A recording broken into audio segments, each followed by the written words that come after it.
And someone asked how they make deep friends. They say that they can make a lot of surface level friends, but they can't go down to those deep pearly bottoms, pick up something and, oh my god, this person went to a Catholic school. Oh, I never knew that. Look, I am very glad that you asked this question because first off, what a shallow existence of a life you live. God, you really are one of those surface level skimming fish that you see in the harbour, aren't you? I don't know, every time you throw bread at them, that's you. So thank you so much for asking. Like and subscribe. Good on ya! And I have some advice for you. You should read a book. If you are one of these people, by the way, that doesn't have many deep friends, you're the exact opposite of a Scandinavian. They're always talking about that in Scandinavia, that it's really hard to get into that society because they all have their 4 friends from high school. And they go and have beers with them. And nobody else. And they all look exactly the same, just like 4 guys out of a Hugo Boss catalog, all dressed in Hugo Boss. You're like, an outsider. But they do that because they have apparently like extremely deep, close connections with just a very few. Look, I'm basically a Scandinavian man, except more hobbity, right? I have exactly the same thing. I have a small group of people that I'm extremely close with. I'm the exact opposite of those. I think that a lot of it is, as we were talking about in previous videos and also on the Neil and Jordan podcast, check it out, we are constantly discussing the idea that there is 4 different types of people. People that are high in estrogen, testosterone, dopamine, and serotonin. You sound like you're high in serotonin. People that are usually high in serotonin have a lot of surface level relationships with a lot of different people. They're really good at networking, but they're not very good at being like, my dad's got cancer and I'm scared, you know? So it's really good for getting a job anyway, so you should be celebrating that. But if you want to make closer friends with people, you shallow cunt, here's what you do. There is a book called The 7 Levels of Intimacy, and I can never remember what those 7 levels are. So I got them up, and I'm going to be glancing at my laptop nervously as I talk through them, okay? And you're just going to sit there and make comments about it, probably, because everybody on the internet is an asshole. So we will just be going through them. The first stage is, this is even worse than those university lectures where they put up a really cheap projection slide. I'm looking at it right now and it looks cheap to me and I can't even be bothered figuring out how to put the edits to put it up. Sorry about that. Like and subscribe. Make sure that you sign up to Jordan Shanks for videos of this quality. But look, honestly, they are this quality. You are not learning this stuff from other things. You're just going to be wallowing around for 10 years of your life. You're like, oh, I didn't know I had that problem. And then BAM! Jordan Shanks, Patreon, sign up now. The problem will be solved there. I'm telling you. You can save decades just by a book. And I've read heaps of books, so I can pretty much solve all your problems. That's true. I truly do think that. Whatever problem you have, I've got the solution. Give me goddamn money. There's 2 sides of membership. You can either sign up for 1 video a week or 2 videos a week. Let's start. First one is cliche. Let's talk about cliches. I.e. your life. I suppose even just the tonality of like, nah. It's very Valley Girl, 1990s. That in a way is a cliche. But the other, I think the cliche that they're talking about, but even those things, it's actually everything that fucking grates me. It's just all those BuzzFeedy things of people saying like, this gives me life, this gives me oxygen in my face when chef's kisses, oh my god. All those fucking annoying buzzwords that you hear online. That's an example of a cliche, obviously. But then there is the sentencey ones that you're talking about when you're being intimate with people. I think that that's another reason that I don't like them as well. They're so shallow. You can tell that anyone who is using these words is a shallow dickhead. They're a cunt. They're just using tropes. They have never bothered to look into anything deeply, and as such, all they have is skimming. But I think, just to give you a less bitter example, what about the fact that when you usually walk up to someone, you say, nice weather, isn't it? That's a cliche. So there's no real intimacy being there, but I suppose there's more intimacy than just not talking to someone. So you win it on that. Then the next one is facts. You know when you're just exchanging facts with someone, it's never really that interesting of a conversation, is it? There has to be a little bit of flavour in it, a little bit of experience, just a tad bit of references of people that look like things, you know? You got to put all of those things together to make the gumbo that is, I was about to use a cliche word, but Yeah, well, in for a penny, in for a pound. That's a tasty conversation. But I think that that's true, right? The next one is facts. Facts are a little more intimate because just the fact that you are sharing out facts is less safe. It's a little less safe to say, did you know that zebras herd together, because then it confuses lions as to which one's the sick one. A little less. But also, have you noticed that when I just said that sentence? Did you know that they all herd together? It's the same thing again that I hate about fucking hipsters in parties. Hey, here's some fact that I read on a beer bottle. I don't care. Facts need to be dressed up with something. And I think that the thing that they get dressed up with normally is opinions. That's why people like Ben Fordham and Alan Jones, I think they just last forever, because their entire job is, here's a fact, here's my slant on things, you know? And so they kind of just become an older member of your office who is getting their opinions from Alan Jones, right? But that is the next level, isn't it? When someone shares an opinion, it's a little more brave and bold than just giving you the facts. I honestly think that is the difference. That's why everybody has more of a connection with shock jocks than they have a connection with somebody on ABC Radio National. When someone leaves from ABC Radio National, they might get like 10 letters of biddies saying, I liked the tone of your voice in the morning. It was very, well, it wasn't that soothing, but soothing enough. But when Alan Jones left, oh my God, the greys arose. Probably from the grave as well, came out, Alan, come on Sky News, right? And it's because he's sharing his opinions. Then there's hopes and dreams.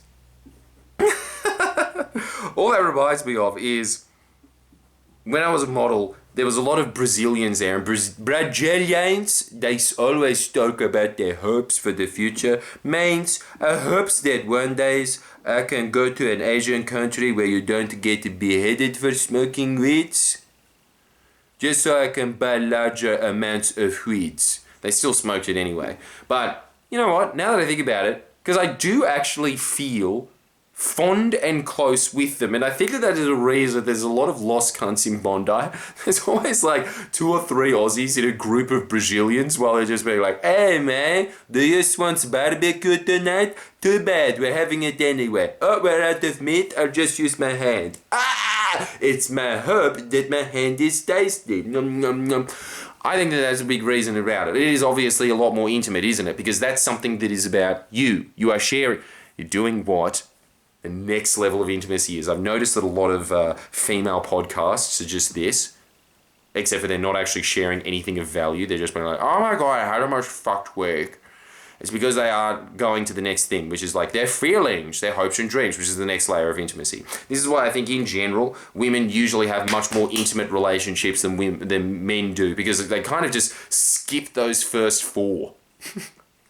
Anything, most high school relationships between guys, don't you reckon we just stop at about opinions? Maybe hopes and dreams. Maybe we'll just be like, I want to be a rapper, right? But chicks, they pretty much just pass. They probably go from cliche, they say a lot of fucking cliches, and they go straight to feelings.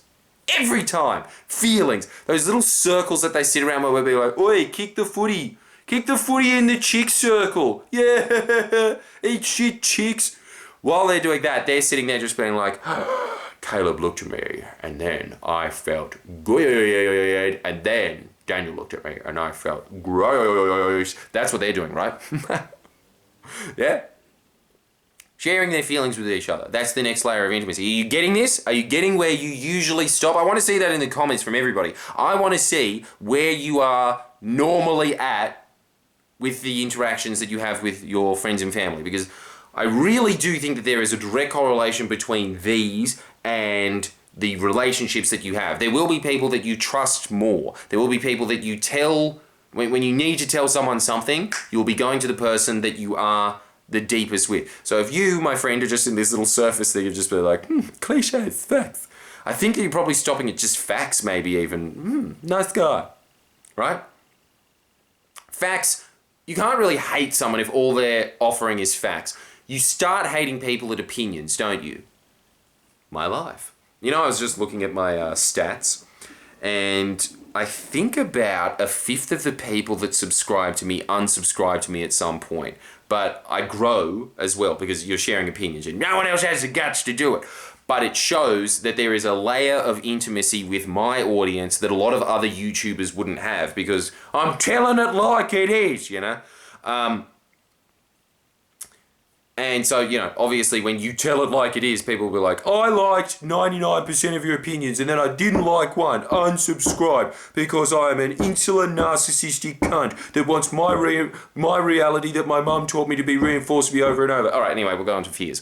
Fears of failures and weakness. That's the next layer of intimacy. So after feelings is fears, failures, and weaknesses. Now you're getting into girlfriend-boyfriend territory. And this is something that honestly, I think that when I understood this in the relationship, my girlfriend and I sat down and we thought about where we normally are in our relationship. And ever since we did that, you start deepening it more. You start deepening it more. And like even when you get to the fears and failures and the last stage, I don't know why this is. I did read a book about it, but it was a while ago that I read it. But fears and failures, obviously, it's a lot more intimate than hopes and dreams. Because it's the exact opposite. Hopes is kind of just like, yeah, that'd be nice if that happened. Fears is, I don't like snakes, you know? In fact, I think that is something that I just accidentally stumbled across in school, actually. I think that the reason that I was able to form close bonds with all different types of groups is I kind of just started to be known as the guy that like, he believes in ghosts, he's genuinely scared of them. And then you own it. I think that that's the whole thing. You know, like everybody always talks about this in high school.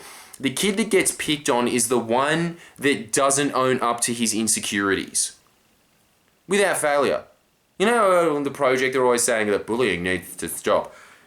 Dude, as everything in life, you are responsible for it. It was like the kids that collected Warhammer at school and said, yeah, I collect Warhammer. No one picked on them. It was the ones who were like, shut up, don't tell the girls about it. They were the ones that we were constantly being like, oi, Jesse, how's your Imperium tank going, cunt?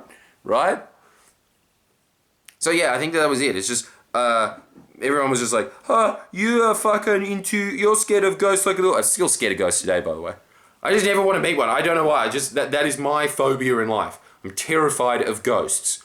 Anyway, I remember I got a cabin in the woods once and I lived there for about a year.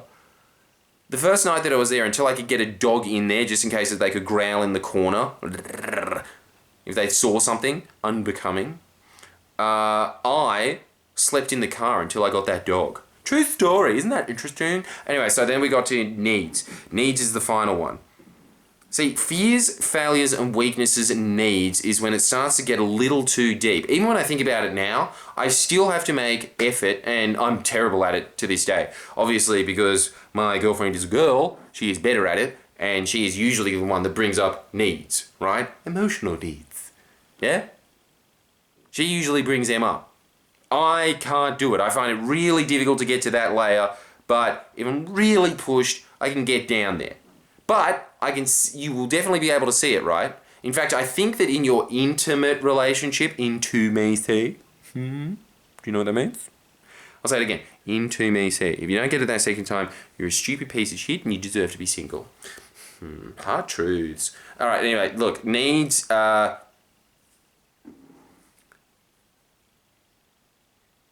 think, even when you are in an intimate relationship, it actually gets harder to talk about your needs there because they are even more intimate. You will actually usually find a lot of the times that you will have a friend that you are able to talk about your needs to, as opposed to your intimate partner. You'll be able to talk to more needs about them. Because when you're in an intimate relationship, you're always trying to service the other person's needs. But there is the other thing of like when you share needs, you actually increase intimacy. Okay? Anyway, I hope that answered your question.